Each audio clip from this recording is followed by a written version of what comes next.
intérieurs du pays sont vétustes, ils ne permettent plus aux agents de remplir correctement leur mission.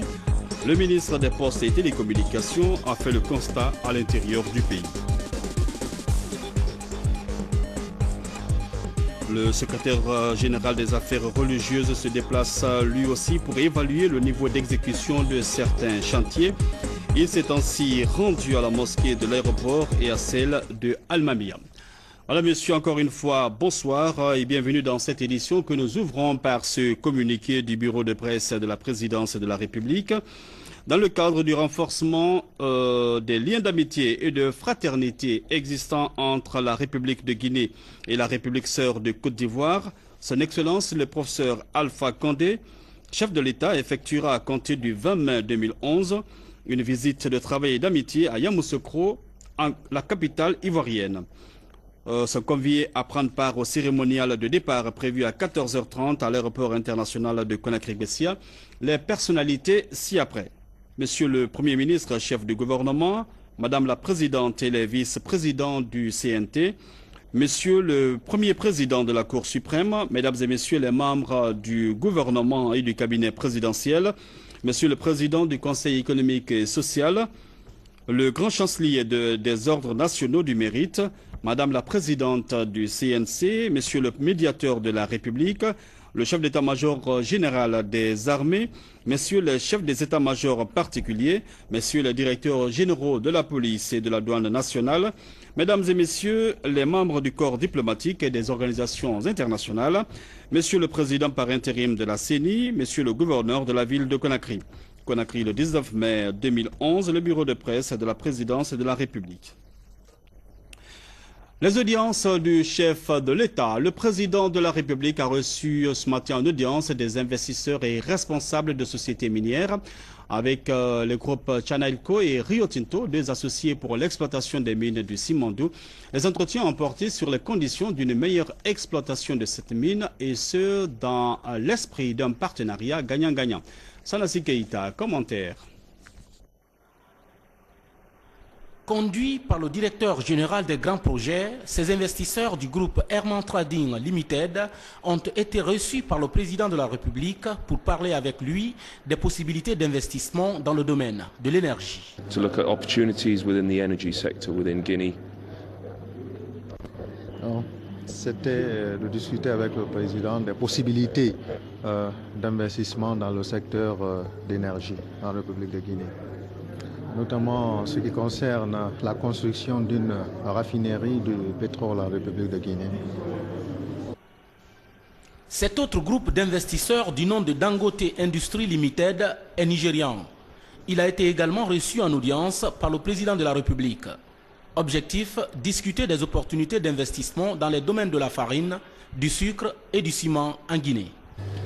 Well, we're actually interested in the field of cement, flour, sugar, iron ore. These are the areas that we want to. Nous avons des domaines prioritaires d'investissement qui concernent le ciment, le secteur de ciment, la farine, le sucre et le minerai de fer. Au moment où je vous parle, nous allons tout de suite nous déplacer pour effectuer une visite de terrain au port de Conakry où nous allons mettre en place et construire l'usine de farine et cela va nous permettre d'aller plus vite pour répondre aux besoins de la Guinée. Nous travaillons dans 14 pays africains dans le domaine de ciment. Nous produisons un peu partout et actuellement en République de Guinée, nous pensons à mettre en place d'abord un terminal de ciment et progressivement nous évoluons vers la construction d'une cimenterie. Mais pour le moment, nous ferons en sorte que le ciment revienne à un prix moins cher pour les Guinéens. Comme vous le savez, nous avons une raffinerie de sucre qui se trouve au Lagos.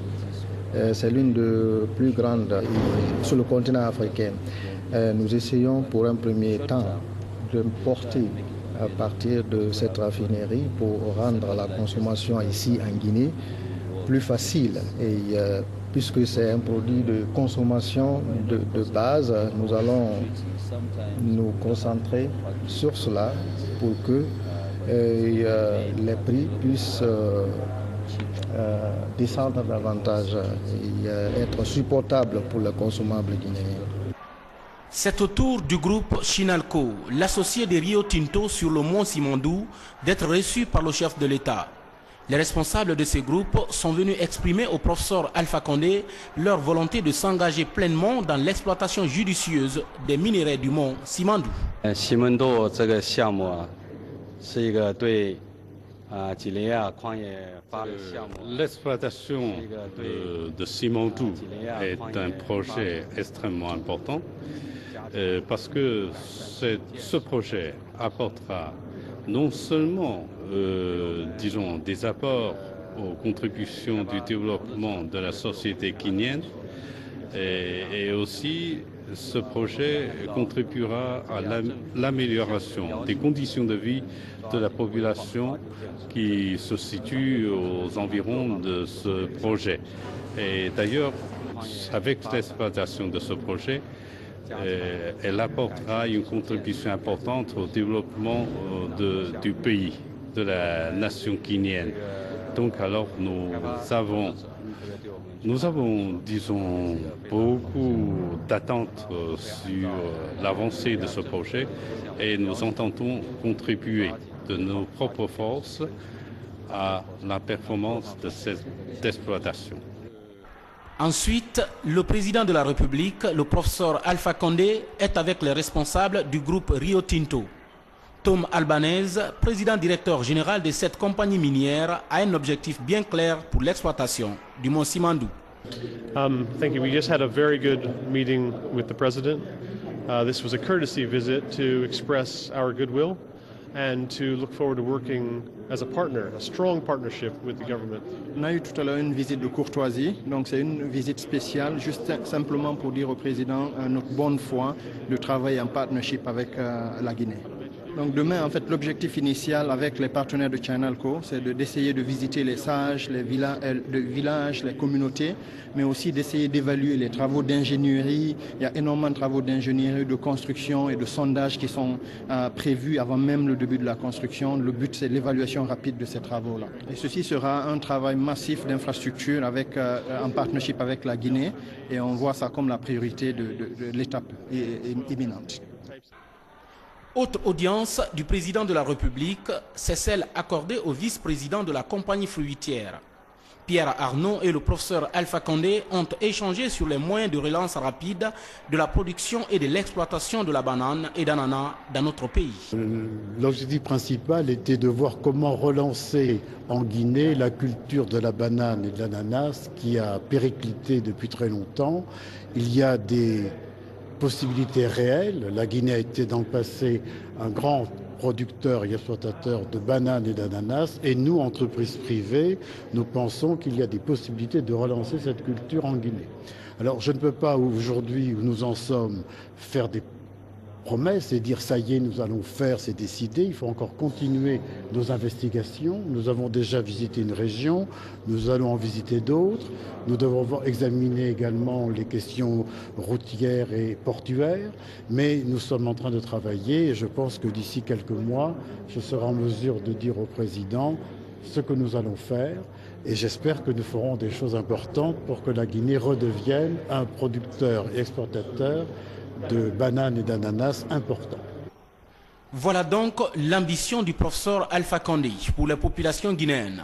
Relancer rapidement les anciennes usines pour le développement socio-économique du pays.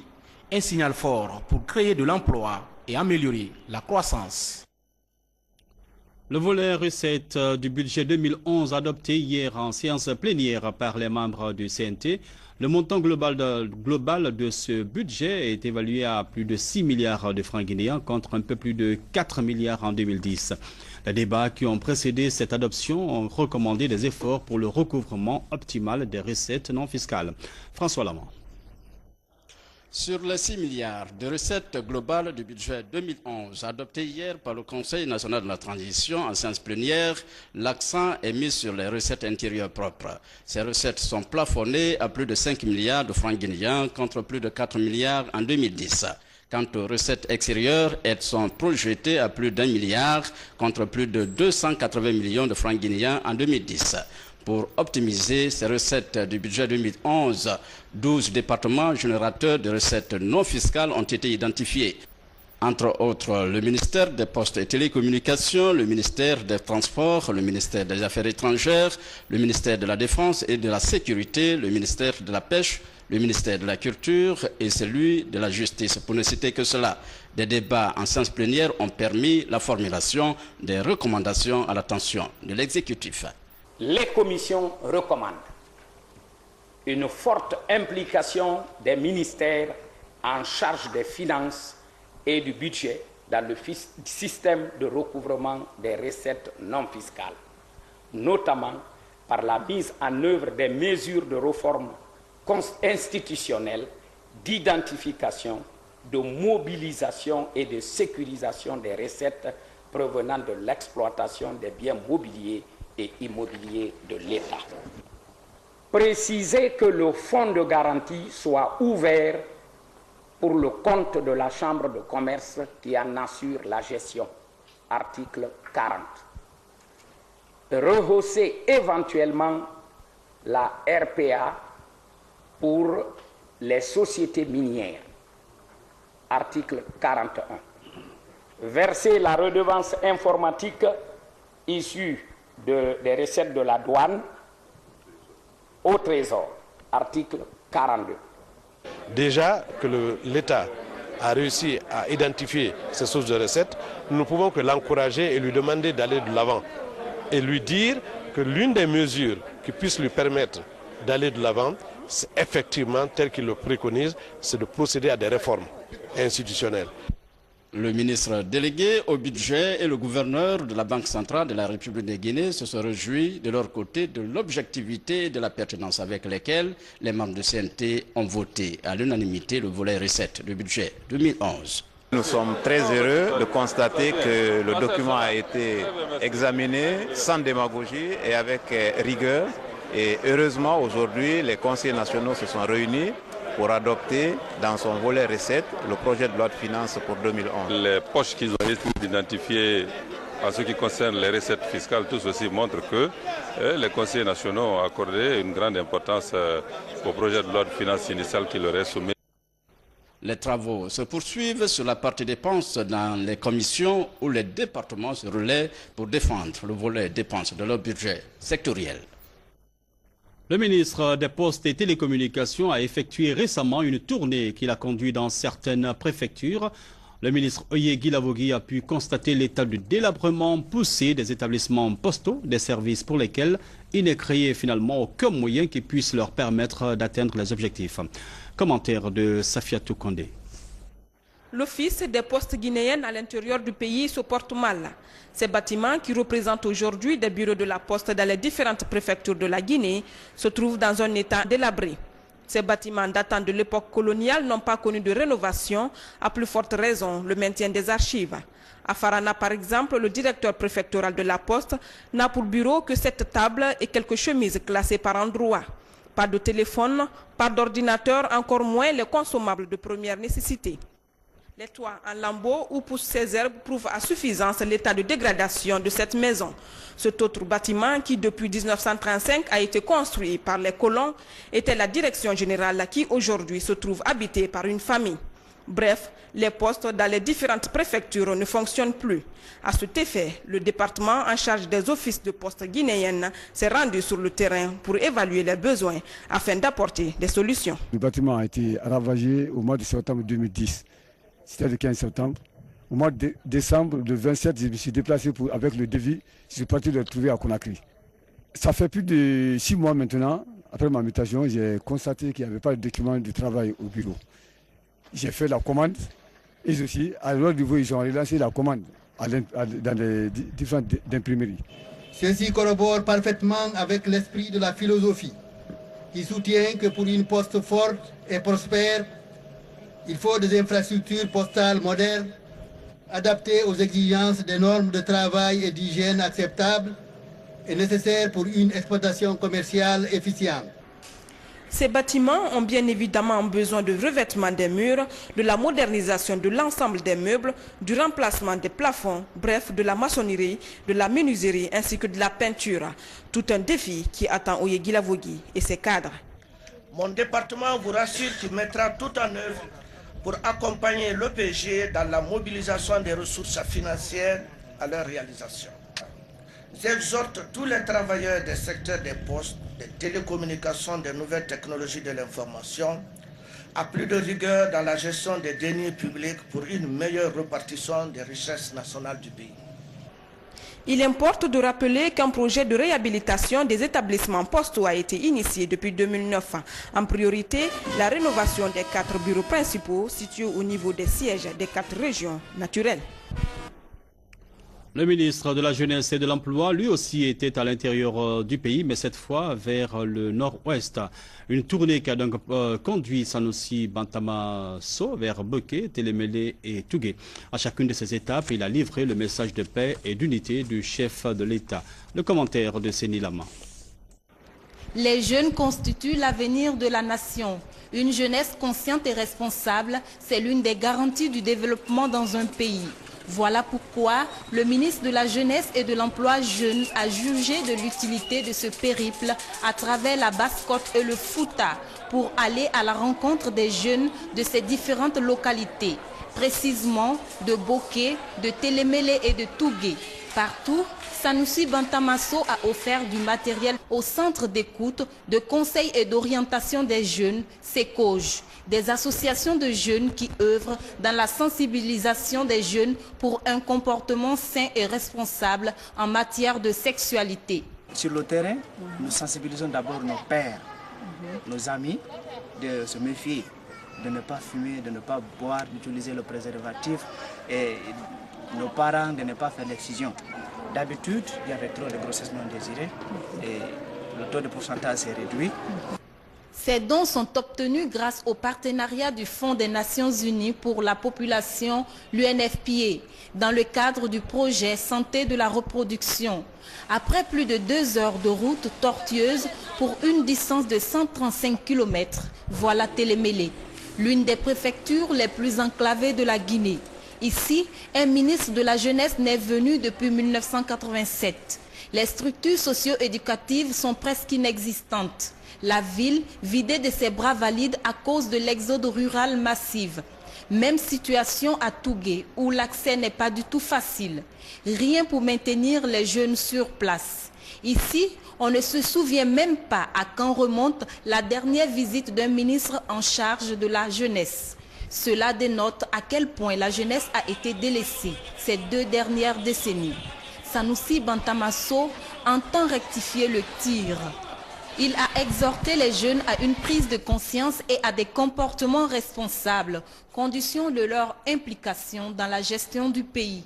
Parallèlement, le ministre de la Jeunesse a rencontré les sages des différentes préfectures traversées. Il a porté le message de paix et d'unité nationale, un message qui a plus que réjoui.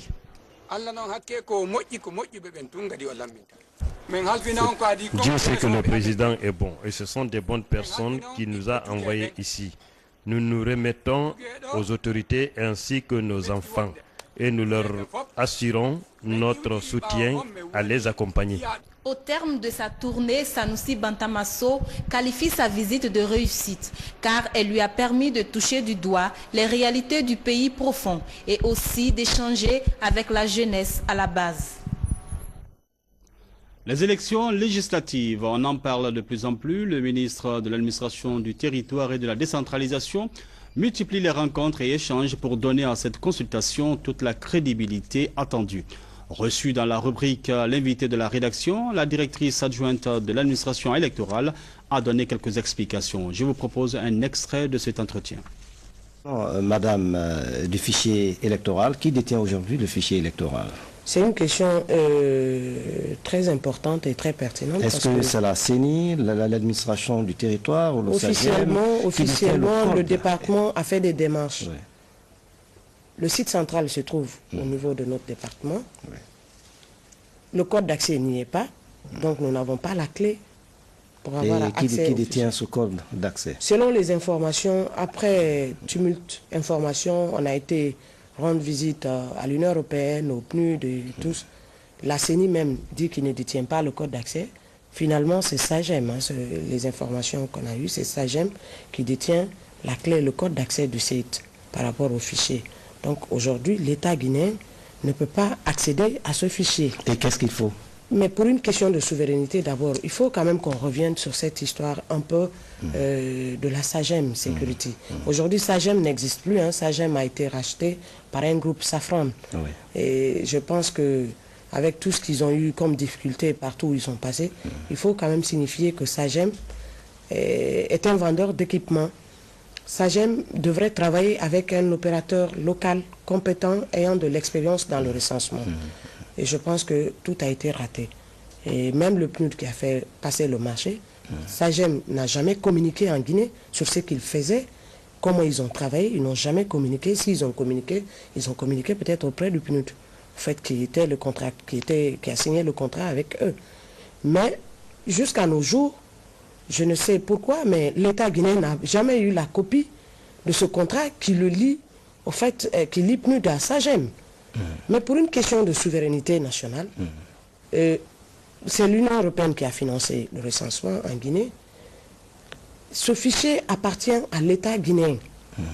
Même si les textes disent que le fichier appartient à la CENI, mais la CENI est une institution dans un État. Il y a un problème de souveraineté. Et je pense qu'il y avait pas mal qu'on donne une copie, mais on ne va pas rentrer dans tous ces détails, ça a été une faiblesse. Le nouveau directeur national des impôts a été officiellement installé ce matin dans ses fonctions. Il a pris le témoin des mains d'Ahmed Kanté, désormais ministre conseiller à la présidence chargé des mines. Cette passation de service a donné lieu à une très belle cérémonie où de beaux discours ont été échangés. Isidore Gonona Nanamo de Tunkarata. Ce double passage de témoins aux impôts s'inscrit dans la logique de l'application du décret du chef de l'État. Décret nommant Ouowo Wate Monemu au poste de directeur national des impôts et Sekou Maïdjara au poste de directeur national adjoint. Ce, après l'élévation de Ahmed Kanté au rang de ministre conseiller à la présidence chargée des mines. Le chef de mission des inspecteurs a saisi cette occasion pour retracer la vie de ce secteur poumon de l'État à travers des données chiffrées, avant de laisser le syndicat des impôts apprécier les actes posés par Ahmed Kanté. Monsieur le directeur national sortant, votre bref séjour à la tête de la direction nationale des impôts a permis de renouer le climat de confiance entre les contribuables et l'administration fiscale, de remettre tous les travailleurs au travail, de restituer à chacun son droit, de responsabiliser chacun à son poste de travail. Comblé par la confiance renouvelée du chef de l'État en sa personne, le ministre Kanté, directeur national des impôts sortant, a invité son successeur et le personnel à relever les défis immédiats. En nommant à l'interne, le chef de l'État a mis tous les cadres et agents devant leurs responsabilités, en leur mettant à l'épreuve pour prouver qu'ils sont capables de travailler en équipe et de partager la même vision pour cette Guinée de la Troisième République. Le défi immédiat se résume à une augmentation substantielle des recettes dans un climat marqué par la nécessité d'une cohésion sociale, base de l'unité nationale. Après avoir remercié et félicité le professeur Alpha Condé, président de la République, pour la confiance placée en eux, le directeur national adjoint et le directeur national des impôts entrants, tous fins connaisseurs des rouages des impôts, ont promis de faire table rase des mauvaises pratiques pour mobiliser plus de recettes au bénéfice du changement. La délicate et noble fonction à laquelle je suis commis m'amène à demander l'implication sincère et effective de l'ensemble de tous les travailleurs dans un esprit de franche collaboration. Pour ma part, je puis vous garantir que je ne ménagerai aucun effort pour rehausser davantage l'image de marque de notre institution commune qu'est la Direction nationale des impôts. Je puis vous rassurer, mesdames et messieurs, que la DNI, en tant que deuxième grande régie financière de notre pays, s'inscrit parfaitement dans cette logique de changement, de méthode et de comportement auquel j'interpelle tous les travailleurs des impôts.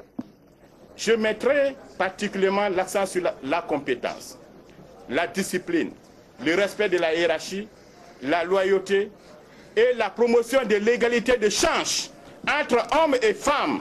Le chef de cabinet représentant le ministre délégué au budget qui a présidé la cérémonie a pour sa part invité les uns et les autres à plus de persévérance dans le travail, histoire de faire des impôts un exemple positif au rendez-vous des bilans. L'autre cérémonie de passation de services s'est déroulée à la Direction générale des services de douane. Une cérémonie qui a été elle aussi présidée par le chef de cabinet du ministre délégué au budget. Le compte rendu de Alassane Djogobari. C'est sous le signe des vastes réformes du secteur douanier qu'aura lieu cette cérémonie de passation de services dans les locaux de la Direction nationale des douanes qui redevient désormais Direction générale des douanes. Et comme à l'accoutumée dans ce genre de rencontre, il reviendra tout d'abord à un rapporteur de faire état du contenu du procès verbal de passation, un rapport exhaustif qui pose un diagnostic global sur la situation du service à cette étape de passage du flambeau d'un directeur sortant à son successeur. Je quitte aujourd'hui mon poste en tant que soldat de l'économie pour vous dire que je reste avec vous, je reste à la disposition du peuple de Guinée.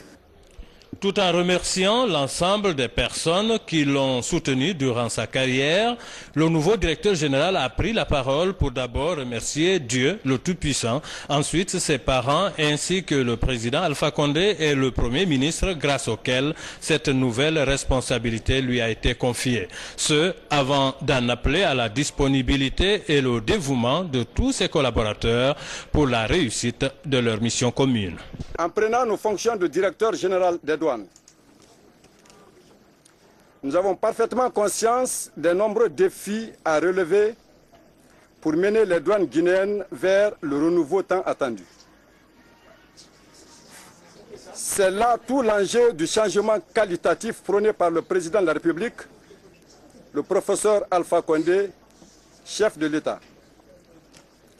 Puisse Dieu nous donner la force et les moyens nécessaires pour mériter cette grande confiance. Pour présider la cérémonie officielle de passation, il y avait la présence du chef de cabinet du ministère délégué au budget, lequel a livré le message du chef de son département. Tous ceux qui vont essayer de travailler pour que les objectifs qu'on s'est assignés soient atteints, il y aura des sanctions positives. Tous ceux qui vont essayer d'avoir des comportements néfastes pour saper ces objectifs pour qu'ils ne soient pas atteints seront aussi sanctionnés. Des nouvelles autorités douanières qui auront pour défi à relever la professionnalisation de l'administration douanière dans un contexte international qui assurément commande des mutations positives dans ce secteur pour assurer la compétitivité. Le secrétaire général des affaires religieuses s'est rendu dans certaines mosquées de Conakry. Elhadj Diassi voudrait évaluer le niveau d'avancement de certains chantiers. Les mosquées de l'aéroport et de Almamia ont été les premières étapes de cette tournée. Mais auparavant, le secrétaire général des affaires religieuses s'est rendu sur le site de Koloma où est prévue la construction du futur siège du secrétariat général. Diarra Diallo, commentaire. Pour cette tournée, le secrétaire général des affaires religieuses s'est tout d'abord rendu sur le site directionnel de Koloma, un site qui doit abriter un immeuble à 3 niveaux, un centre de lecture, une bibliothèque, un espace vert et un parking. Les autorités saoudiennes ont promis d'accompagner le gouvernement guinéen pour la réalisation de ce grand projet. Pour ce qui concerne le siège, si les plans d'action sont là, Inch'Allah, ils vont agir en faveur de ça. Ils vont immédiatement envoyer un émissaire en République de Guinée ici pour voir les réalités du terrain afin qu'il nous fasse la construction de ce siège. C'est dans cette mesure maintenant qu'il nous faut créer une commission interministérielle entre le secrétariat général des affaires religieuses et l'habitat pour voir tous les aspects auxiliaires qui vont faciliter la réalisation de ce grand projet à Colombo. S'agissant de la mosquée de l'aéroport, l'ONG turque IDEF, en collaboration avec Mossab, une ONG de la place, s'est engagée à achever les travaux et équiper la mosquée. Une mosquée dont la première pierre a été posée en 1985 sous la coupe de l'Association des oulémas de Guinée. Depuis cette date, plusieurs interventions se sont déroulées, dont le gouvernement libyen, celui saoudien, l'État guinéen et des personnes de bonne volonté. Je vais vous confirmer que ce projet-là aujourd'hui est l'un des projets qui nous préoccupe en Guinée. Ce projet, si Dieu le veut bien, sera complètement achevé d'ici le mois de carême. À Almamia, le secrétaire général des affaires religieuses s'est réjoui de l'état d'avancement des travaux. Il a remercié et encouragé le donateur. Les pays du monde célèbrent demain la journée internationale de la métrologie. En prélude à cette journée, la ministre de l'Industrie et des petites et moyennes entreprises a fait une déclaration que je vous invite à suivre. Chers compatriotes, mesdames et messieurs, la République de Guinée, à l'instar des autres pays de la communauté internationale, célèbre ce 20 mai la journée mondiale de la métrologie. Ce jour rappelle en effet la signature de la Convention du Maître le 20 mai 1875 à Paris, en France. Cette convention a eu pour effet la promotion du système métrique et la création d'un bureau scientifique de référence, le Bureau international des poids et mesures, BIPM. L'objectif de ce bureau est de sensibiliser et d'informer les utilisateurs des instruments de mesure sur l'importance du mesurage dans tous les domaines socio-économiques. Chers compatriotes, mesdames et messieurs, la métrologie, en tant que science de mesure, fournit les moyens techniques permettant de garantir des mesurages corrects à travers la mise en place d'un système international harmonisé de mesures dénommé Système international d'unité, SI, comprenant des instruments de mesure précis et conformes aux normes internationales avec des méthodes et des procédures validées. Le thème de la Journée mondiale de la métrologie de l'année 2011, c'est « Les mesures en chimie au service de notre vie, notre avenir ».